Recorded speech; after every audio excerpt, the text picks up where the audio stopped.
Oke, salam sehat selalu, kaya raya dan bahagia. Kembali lagi bersama saya Mulyono di Eksplorasi Desa Indonesia. Masih bersama Mas Pram, Siap. juragan WO Lilik ya, Lilik Pram gitu kan. Nah, nanti jadi buat teman-teman yang nanti masih penasaran dengan ceritanya bisa ikuti terus ya. Jangan lupa di subscribe yang belum subscribe ya. Oke, sementara tadi kan saya masih menceritakan tentang kita masih bercerita tentang ini apa namanya titik terendahnya, kemudian ada solusi. Nah, sekarang ini saya mau bertanya misi berikutnya setelah tahu ilmunya. Ini ilmu dasar, kita belum ngomongin teknis ya. Jadi ilmu dasar adalah kita menerangkan bahwa ini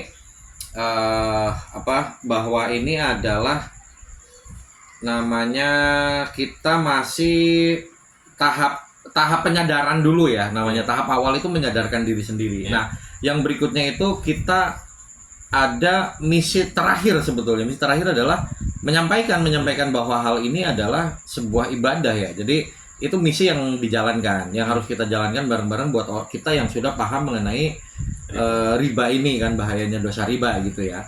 Nah, jadi saya mau tanyakan ke Mas Pram. Mas Pram, terima kasih udah hadir kembali. Ini hari keempat ya Mas Pram. Ya, siap. Hari keempat ini kita nih. Jadi kita saya mau tanyakan gini, dari semua ilmu dasar ya, ilmu dasar tentang perbaikan diri, tentang bahayanya dampak buruk utang itu ya, terutama utang riba.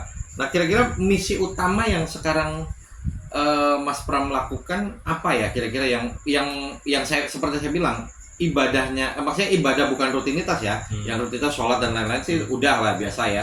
Tapi misi utama lagi, perlukah menurut Mas Pram sendiri, perlu atau wajib atau standar atau biasa aja untuk menyampaikan kepada orang lain, apalagi sesama muslim ya, walaupun yang non muslim pun bisa juga ya, kita kasih tahu. Nah, perlukah menyampaikan ini sebagai dakwah ya, bahwa kita harus menjauhi riba juga, atau memang bagaimana menurut Mas Pram? Silakan. Kalau kata saya wajib, Amul. Oh, wajib. Oke. Karena waktu saya di Purwokerto dan Batang, beliau itu ikut seminar yang harganya puluhan juta.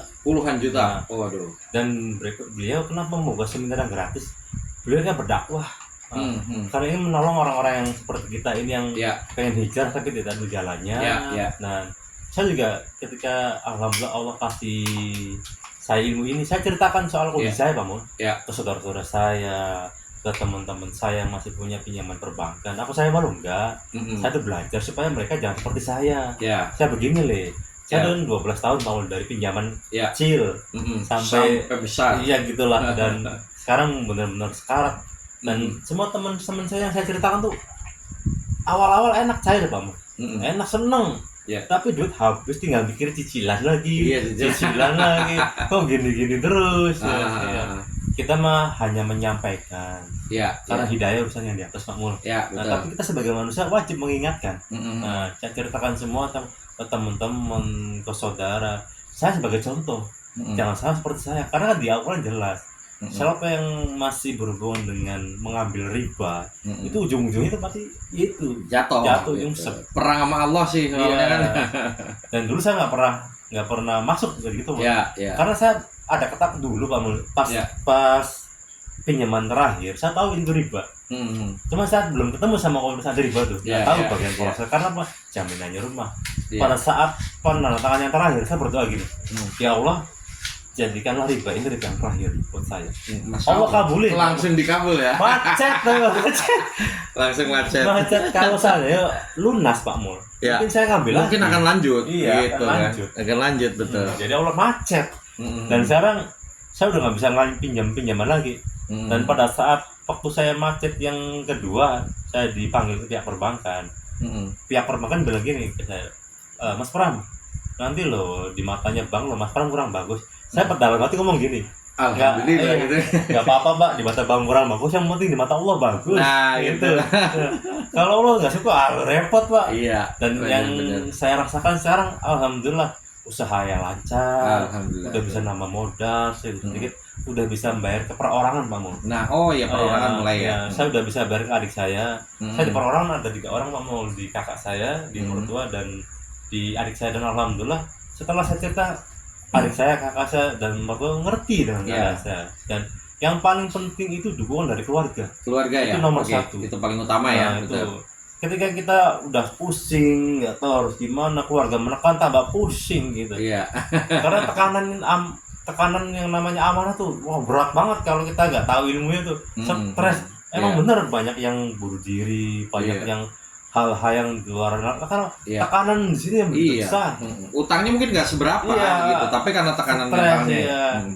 Oke, berarti ke poin tadi, menurut Mas Pram ini wajib ya. Kita wajib. Syiar itu wajib ya. Syiarnya kita ini dakwah kan ya. Dakwahnya itu kita bukan hanya membicarakan tentang ayo sholat, ayo puasa, ayo sedekah gitu-gitu doang, bukan. Jadi kita menahan orang untuk seperti gini. Sebenarnya orang ketika mau terjerumus riba itu seperti kita melihat teman kita, saudara kita atau siapapun itu di ujung jurang. Sebetulnya ada dua hal yang bisa kita lakukan. Satu, kita dorong aja dia biar kecebur gitu kan. Itu pikiran orang jahat gitu. Yang kedua, kita tarik dia, jangan sampai dia nyebur. Karena dia nggak tahu, jadi dia udah di tebing tapi dia nggak tahu sebetulnya itu akan menghancurkan dia. Nah makanya sebelum terlambat, ketika kita masih ada kesempatan bisa berbagi ke teman-teman, ya menurut saya ayo kita bareng-bareng kita lakukan, kita sharing lah. Dan memang kita bentuk komunitas ini kita usahakan selalu gratis ya. Jadi buat teman-teman semua jangan khawatir, silakan yang mau gabung, cerita, mau gabung apa silakan, nanti saya kirim link di deskripsi. Jadi tinggal masuk aja ke komunitas. Kita nggak pungut biaya gitu. Gratis ya. Kalau ke depan nanti ada apa kita bisa bicarakan gitu kan. Jadi intinya sih kita gratis terus semua. Jadi kalau memang nggak yang jauh di luar Ciayu Maja Kuning, silakan mungkin bisa komen nanti